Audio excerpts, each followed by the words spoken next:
축복합니다. 우리 옆 사람과 잠시 인사 나누시도록 하겠습니다. 사랑합니다. 또한 사랑합니다. 함께 인사 나누도록 하겠습니다.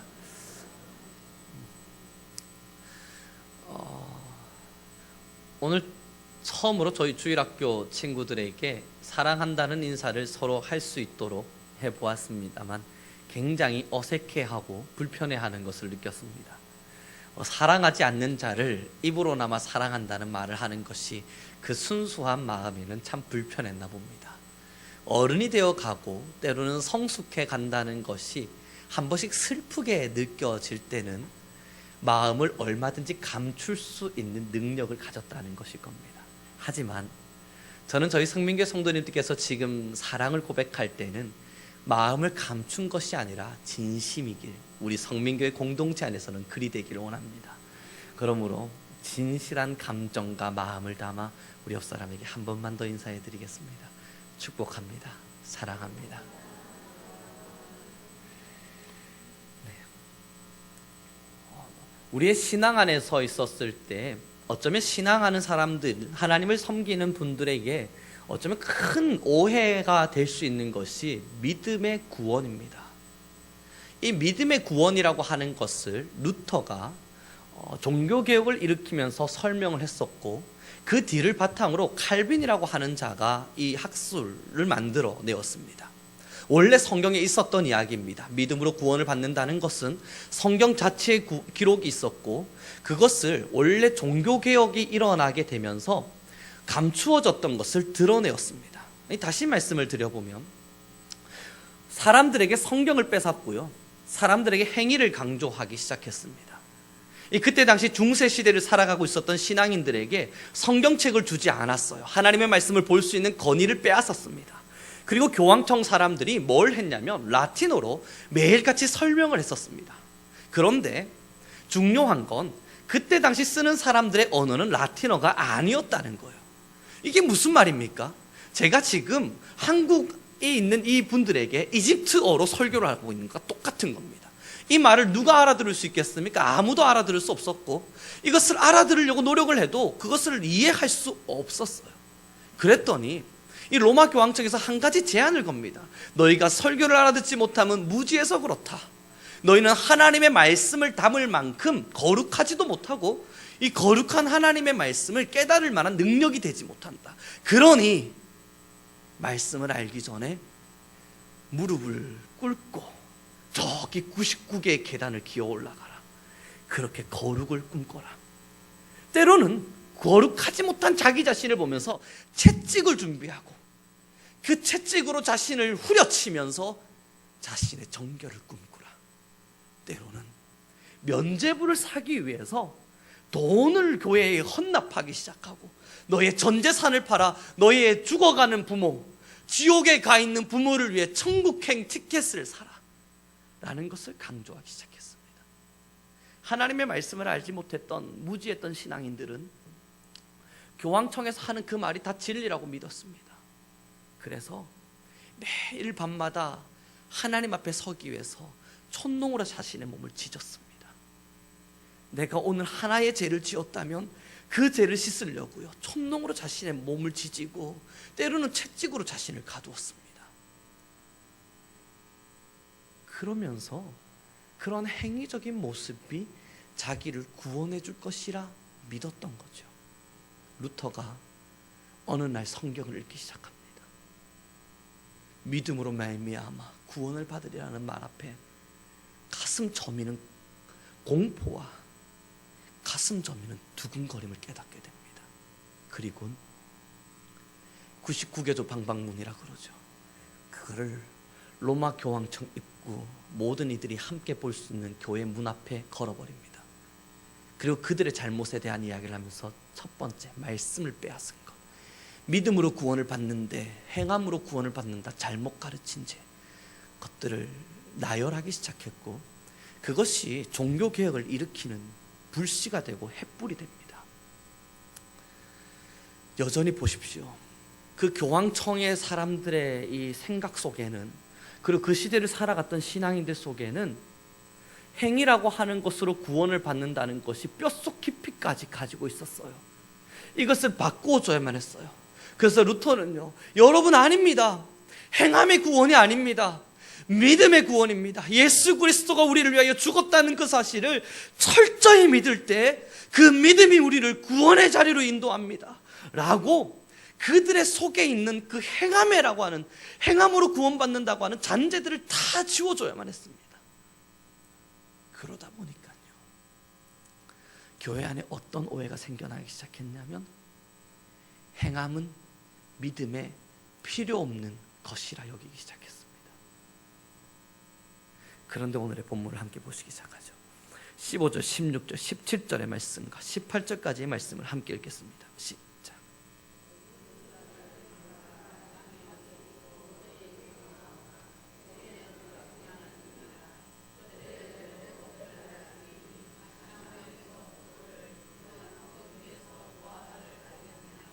이와 같이 좋은 나무마다 아름다운 열매를 맺고 못된 나무가 나쁜 열매를 맺나니, 나쁜 열매를 맺을 수 없고 못된 나무가 아름다운 열매를 맺을 수 없느니라. 아멘.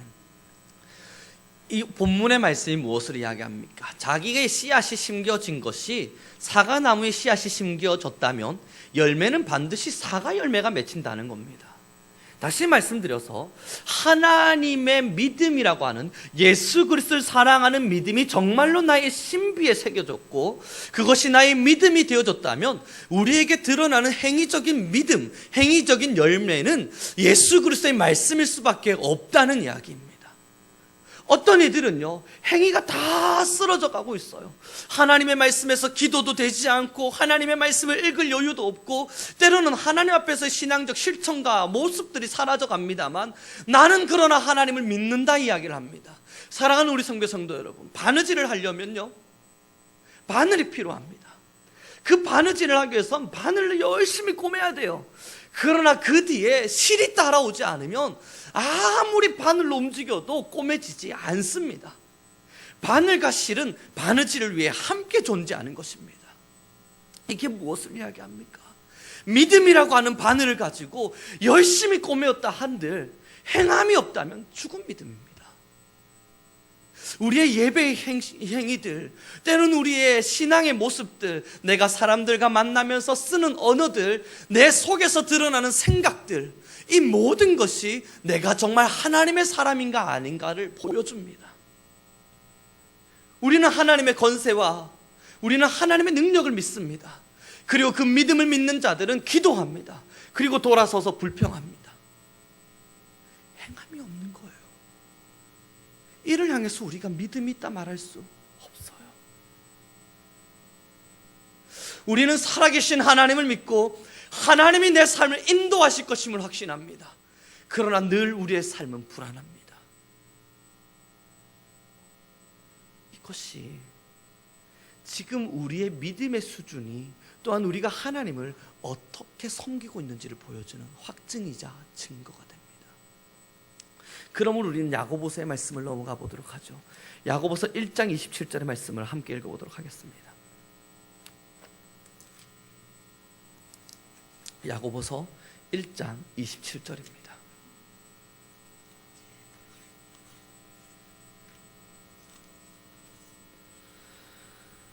함께 읽겠습니다. 시작.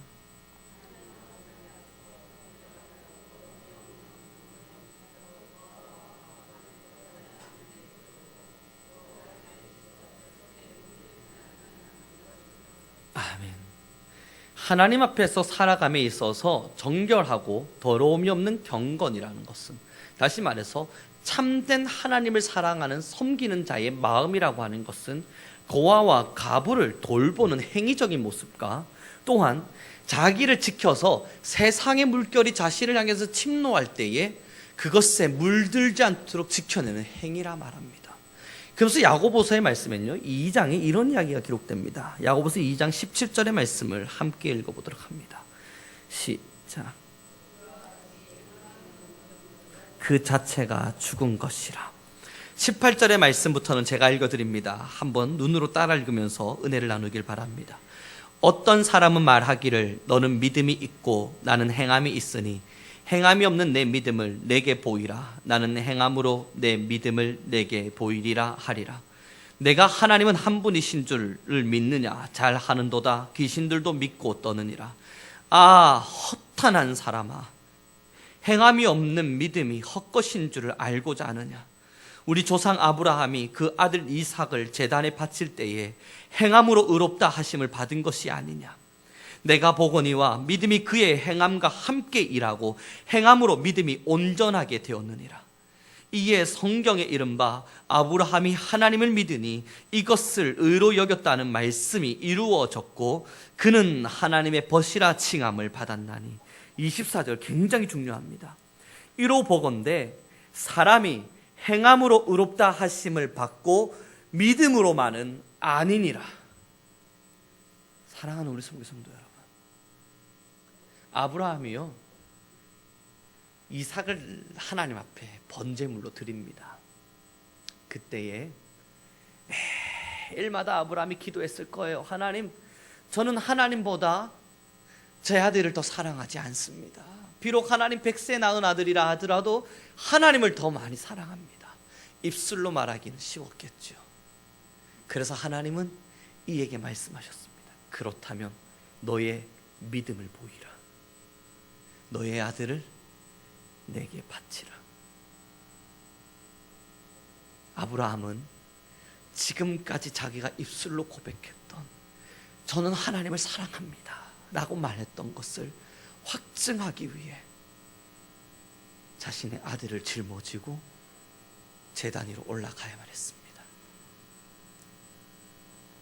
믿음은 아브라함이 아들을 죽이고자 그 제단 위에 올리고 칼을 집어들었을 때, 그리고 그 칼을 들고 아들을 향해 내리쳤을 때, 그때 하나님이 말씀하셨습니다.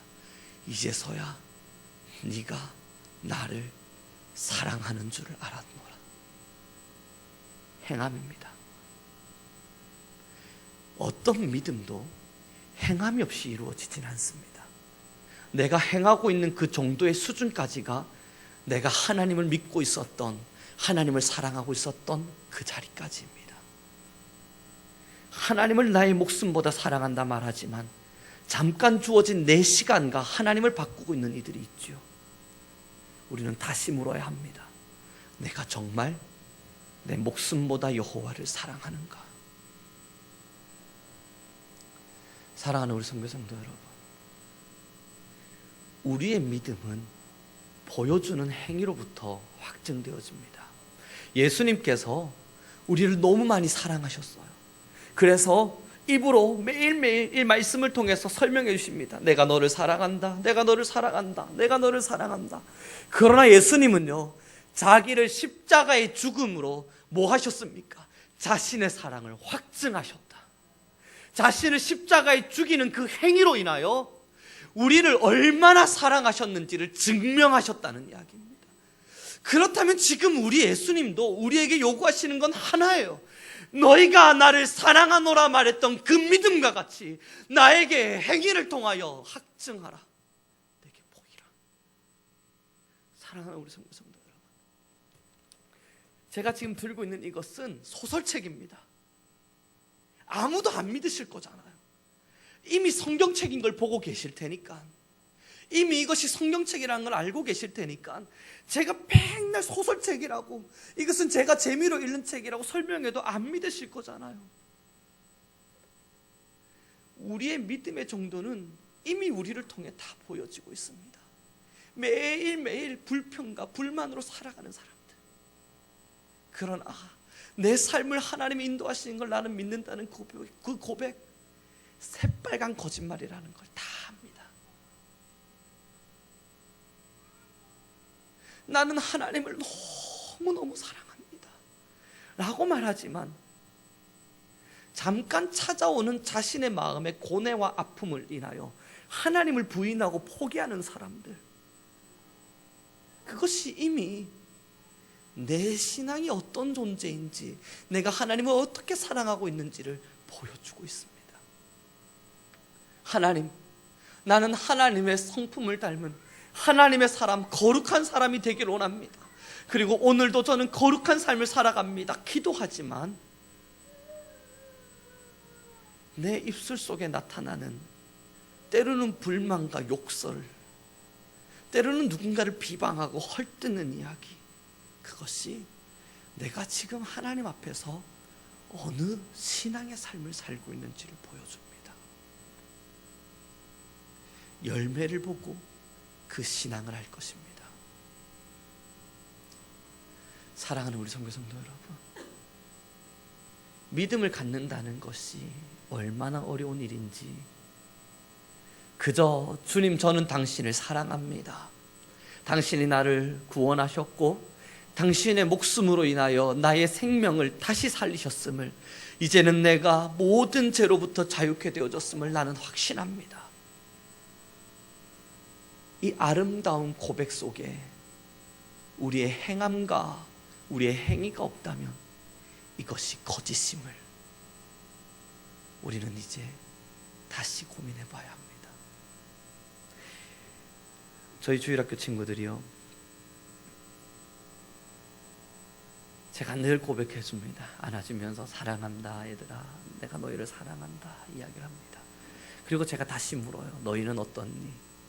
했더니 애들이 잘 말을 하질 않아요. 예? 네. 그래서 너희는 어떻니? 예? 그래서 아니, 너는 나를 어떻게 생각하냐고. 난 너를 정말 많이 사랑해. 너희들의 영혼 한 명 한 명의 영혼이 내게 너무너무 소중해. 그래서 너희는 나를 어떻게 생각하니? 물으면 잘 대답하지 않습니다. 그래서 제가 다시 물어요. 그래서 사랑해, 안 사랑해?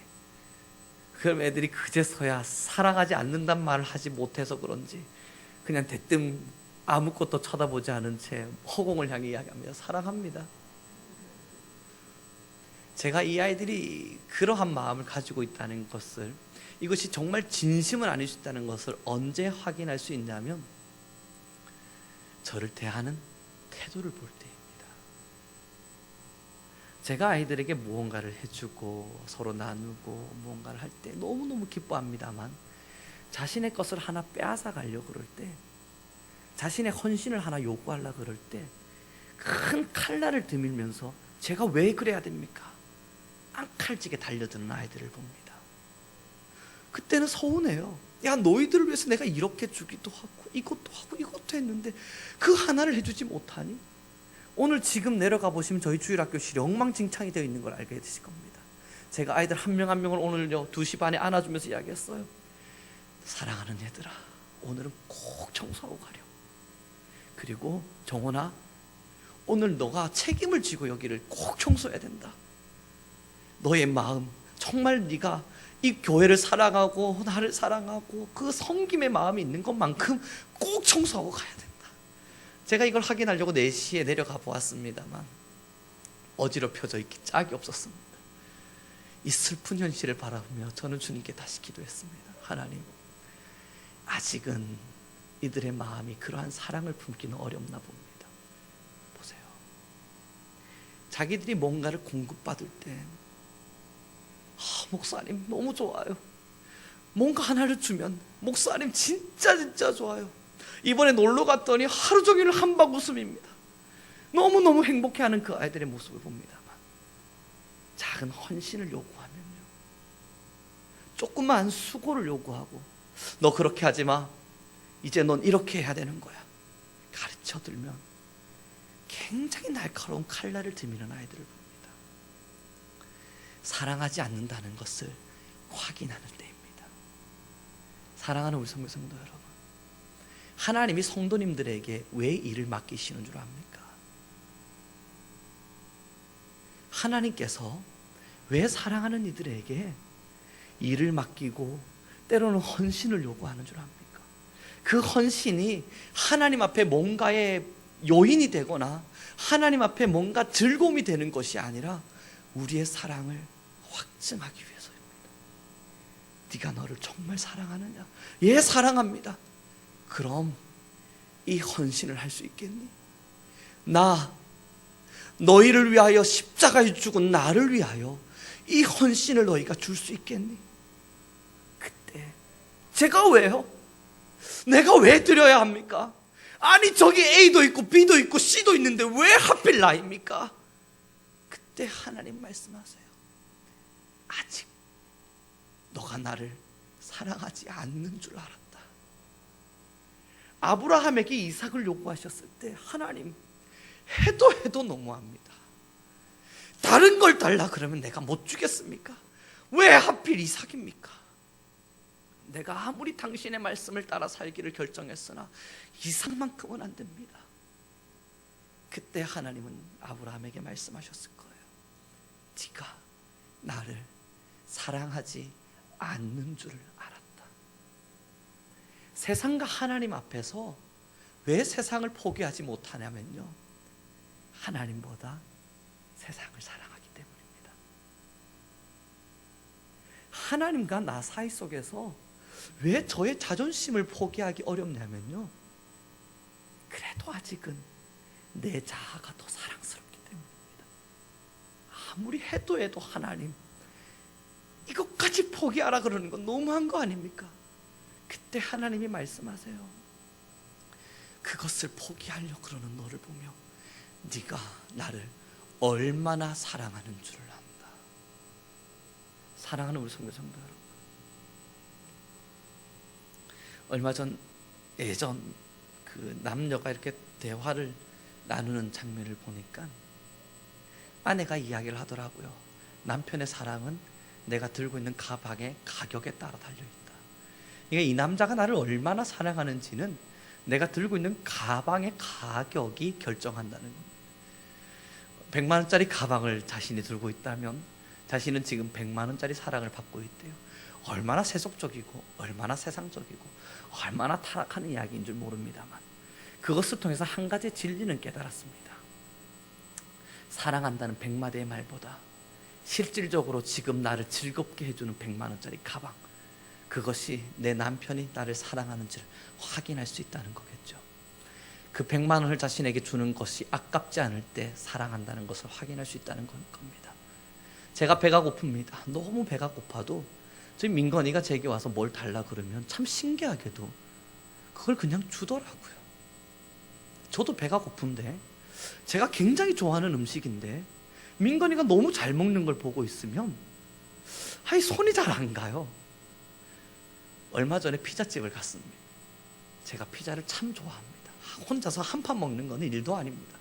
얼마든지 먹어줄 수 있어요. 근데 그 앞에서 그 4살도 되지 않은 녀석이 피자를 허겁지겁 먹어대는데 이 손이 안 가는 겁니다. 다 먹어라. 저도 배가 고픈데. 그런데 신기하게도 예전 부모님들이 하셨던 말씀이 떠올랐습니다. 보고만 있어도 배가 부르다. 그러더라고요. 제가 배고픈 것 정도는 그렇게 중요치 않고 온데간데 없이 사라지더군요. 희생이 아깝지 않았습니다. 헌신이 불편하지 않았습니다. 내 것을 주는 것이 눈물 나게 슬프지 않았습니다. 사랑하니까. 이게 사랑의 증거이고 확증입니다. 예수님이 우리를 사랑하셨기에 자신의 목숨을 주는 것을 아까워하지 않았습니다. 내가 너희를 사랑한다 말로 하지 않으셨고요, 죽음으로써, 자신을 희생함으로써, 자신을 헌신하심으로써 우리를 얼마나 사랑하셨는지를 확증하시고 말씀하십니다. 내가 내 목숨보다 너희를 사랑하노라. 그 사랑하는 하나님이 여러분들에게 일꾼을 명하시고 헌신을 요구하시고 때로는 하나님 앞에서의 뭔가를 요구하실 때에는 여러분들 것을 빼앗아다가 자신의 배를 채우고 싶어서 그러지 않습니다. 얼마나 자기를 사랑하는지 그것을 확증하고 싶어서입니다. 사랑하는 우리 선교성도 여러분, 혹 우리가 하나님 앞에 지금 저희 교회 주일학교 아이들과 같이 서 있진 않습니까? 내게 무언가의 은혜와 기적과 때로는 내 삶의 만족을, 그리고 기도 속에서 위로와 평안을 주실 땐 너무 좋고 감사한 주님이라, 주님 역시 당신밖에 없군요, 역시 주님만이 내 삶의 전부이군요 감격해 살다가 작은 헌신 하나를 요구하실 땐 왜 하필 나인가? 왜 하필 나이어야만 하는가? 이것이 도대체 뭐란 말인가? 앙칼지게 하나님 앞에 칼날을 들이진 않습니까? 주님이 우리에게 헌신을 요구하는 이유는 하나예요. 여러분들을 고통과 고난과 아픔 가운데에서 한번 고생해봐라. 내가 십자가를 지는 게 얼마나 아팠는지 너희도 한번 실컷 고생해봐라. 그 마음 아닙니다. 나를 사랑하느냐? 예, 주님. 그러면 내 양을 먹이라. 그 양을 먹일 때 그 양을 먹여가면서 주님을 사랑하기 때문에 어떻게든 이 양에게 영혼을 사랑하기 때문에 뭔가를 해주려고 그럴 때 그제서야 자신을 사랑하는지 하나님을 사랑하는지를 알기 때문입니다. 영혼에게 꼴을 먹여봐야만 해요. 저도 사역을 하면서 하나님의 사랑을 더 많이 알아요. 맨날 앙칼지게 달려드는 아이들, 맨날 하나님의 사랑을 먹이려면 먹일수록 짜증내고 화내는 아이들, 음식을 해다 주면 맛없다 불평하는 아이들, 공부를 열심히 가르쳐줘도 모르겠어요. 목사님, 저 왜 해야 되는지 모르겠어요. 이건 분명히 공짜로 알려주는 건데 이상하게 고맙다는 말 한마디 듣지 못할 때 뭔가 이상합니다. 영혼에게 사랑을 한번 베풀어 보십시오. 사람 말고요. 그 사람 말고요. 정말 그 영혼을 불쌍히 여겨서 이 영혼을 하나님 앞에 한번 인도해 봐야겠다. 그 결심과 결단 속에 그 영혼에게 꼴을 한번 먹여 보십시오. 얼마나 많은 내적 갈등과 싸움이 있는지. 이 사람이 하루에는 100번씩도 미워졌다가 1000만 번도 미워졌다가 다시는 꼴도 보기 싫었다가 그 다음날 저녁이 되면 그래도 사랑하자, 그래도 사랑하자, 그래도 이 영혼을 사랑하자 다듬어가며 뭐 하는 줄 아세요? 주님, 내가 이렇게 지금 이 갈등과 싸움을 하고 있는 이유는 하나님을 향한 사랑을 확증하기 위해서입니다. 내가 당신을 얼마나 사랑하는지, 주님의 말씀을 지키기 위해서, 내 사랑하는 내 아버지 그 말씀을 내가 지키기 위해서 얼마나 열심히 무단히 살아가고 있는지, 이것을 주께 보이기 위해 지금 이 싸움을 벌입니다. 주님, 내 사랑을 받아주십시오. 그 고백을 일으키는 겁니다. 그래서 베드로를 향해서 내 양을 먹이라 말씀하셨나 봅니다. 네가 나를 사랑하느냐? 예, 주님. 주님 아시지 않습니까? 가서 내 양을 먹이라. 네가 나를 사랑하느냐? 예, 주님. 내가 당신을 사랑하는지 주님 아시지 않습니까? 그건 말보다 가서 내 양을 먹여봐라. 그 양을 먹일 때 그제서야 네가 나를 얼마나 사랑하는지 내가 알리라. 왜요? 그 양을 먹여봐야만 그 엄청난 영적 싸움과 그 말도 안 되는 고단한 길을 걸어가며 주님을 사랑하기 때문에, 하나님의 말씀을 너무 사랑하기 때문에, 그래도 하나님 앞에 받은 은혜를 어떻게든 갚아야 하기 때문에 양을 먹이기 위해 날마다 고민하고 기도하는 그 사랑을 주님께 드릴 수 있기 때문입니다. 사랑하는 우리 성도 여러분, 하나님은 우리 성도님들을 그 누구보다 그 무엇보다 사랑하십니다. 그래서 자신의 목숨을 우리를 위해 주셨고, 그래서 지금도 여러분들의 아버지가 되시겠노라 약속하십니다. 이제 우리의 사랑을 확증할 때입니다. 우리가 얼마나 하나님을 사랑하는지 열매를 맺을 때입니다. 그 열매와 행함이 없이 하나님을 사랑한다 말하는 것은 참 쉬운 일일 수 있습니다. 너무 간편하고 간단한 이야기일 줄 모릅니다. 그러나 우리의 행함이 우리의 믿음을 확증할 것입니다. 영적 싸움을 포기하셨습니까? 영혼을 먹이시다가 스스로 시험 드셔서 넘어지셨습니까? 하나님의 말씀을 지키려 발부둥 치다 주의 말씀 지키는 것이 너무 어렵다 그 짐을 내려놓으셨습니까? 그러나 행함이 없는 믿음은 죽은 것임을 기억해 주시기 바랍니다. 그리고 하나님이 우리 성도님들에게 일을 맡기심은, 사역과 사명을 허락하심은, 그리고 헌신과 희생을 요구하심은 그 희생이 필요해서가 아니라, 그 헌신이 필요해서가 아니라 얼마나 하나님을 사랑하는지를, 그 사랑을 보고 싶어서 그렇습니다. 그렇더군요. 아이들에게 뭔가 한 가지 심부름을 시킬 땐 제 마음에 하나의 생각이 있습니다. 이 아이들이 얼마나 내 말을 잘 듣는지 보고 싶다. 근데 그 말을 잘 듣는다는 것은 내게 복종하는지를 보고 싶은 게 아니라 나도 사랑받고 있다는 걸 느끼고 싶어서입니다. 아, 나도 사랑받고 있구나.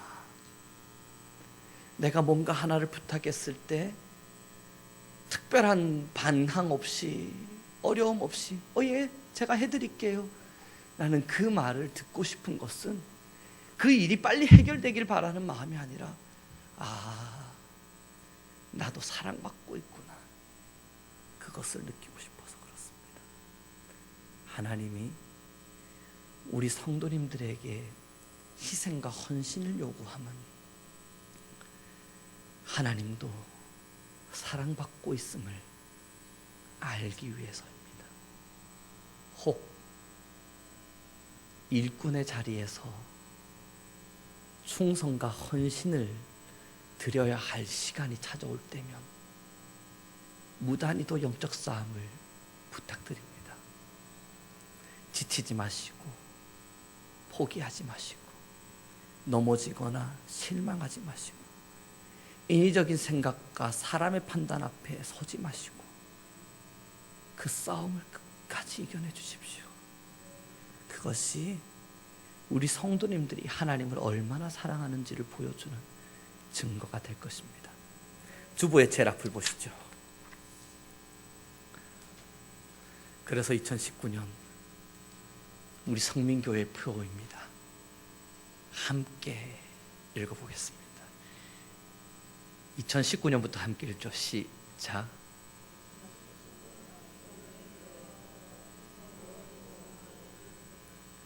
여기서부터 우리가 마음이 흐트러지거나 서로 분리되어져서는 안 됩니다. 함께 큰 목소리 다시 읽어보겠습니다. 시작. 2019년 성민교회 표. 모든 성도가 일꾼화가 되자는 이 이야기는 여러분 교회를 위해서 많은 일들을 합십시오를 요구하고 있는 게 아님을 꼭 기억해 주십시오. 이가 없으면 잇몸으로라도 하나님의 일은 해져갑니다. 이것이 우리가 믿고 있는 믿음이고 정말 여러분들 하나님을 사랑하고 있음을 저는 확신합니다. 그럼 왜 모든 성도 일꾼화라는 표현을 걸었냐면요, 여러분 진짜 하나님을 사랑하십시오. 그 사랑의 헌신을 두려워하지 마십시오. 내 것이 하나님께 드려줄 수 있다는 것은 하나님이 내 사랑을 받고 있다는 확실합니다. 기도하겠습니다.